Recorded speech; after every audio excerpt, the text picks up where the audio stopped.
മുനമ്പം ഭൂമിയിലെ വഖഫ് അവകാശവാദത്തിൽ ഭൂമിയുടെ രേഖകളുടെ പരിശോധനയിലേക്ക് കടന്ന ജുഡീഷ്യൽ കമ്മീഷൻ. ഭൂസംരക്ഷണ സമിതി മുനമ്പം മേഖലയിൽ താമസക്കാരുടെ ഭൂരേഖകൾ judicial commission chairman justice CN Ramachandran നായർക്ക് കൈമാറിയിരുന്നു. മുനമ്പം തീരപ്രദേശത്ത് താമസിക്കുന്നവർ ഫറൂഖ് കോളേജിന് വില കൊടുത്തു വാങ്ങിയ ഭൂമി സിദ്ദിഖ് സേട്ട് ഗിഫ്റ്റായി നൽകിയ ഭൂമിയാണെന്നും വഖഫ് ഭൂമി എന്ന് ഒരിടത്തുമില്ലെന്നും തെളിയിക്കാൻ ആവശ്യമായ രേഖകളാണ് കൈമാറിയത്. ഹൈക്കോടതി ഡിവിഷൻ ബെഞ്ചിന്റെ 1975 വിധിപ്പകർപ്പും ജുഡീഷ്യൽ കമ്മീഷന് നൽകിയിട്ടുണ്ട്.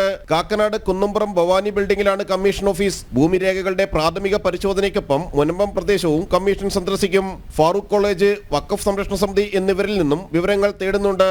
1950 മുന്നാധാരം 1990കളിലും 91ലുമെല്ലാം നടന്ന ഭൂമി ഇടപാടുകളിലെ ആധാരങ്ങളുടെ പകർപ്പുകൾ എന്നിവയും കമ്മീഷൻ പരിശോധിക്കുന്നുണ്ട്. നിയമാനുസൃതം വാങ്ങിയ ഭൂമിയിൽ വഖഫ് ബോർഡ് ഉയർത്തിയ അവകാശവാദത്തെ തുടർന്ന് കുടിയൊഴിപ്പിക്കൽ ഭീഷണിയിലുള്ള മുനമ്പത്തെ ജനങ്ങൾ നടത്തുന്ന സമരം 63 ദിവസം പിന്നിടുകയാണ്. ജനം, കൊച്ചി.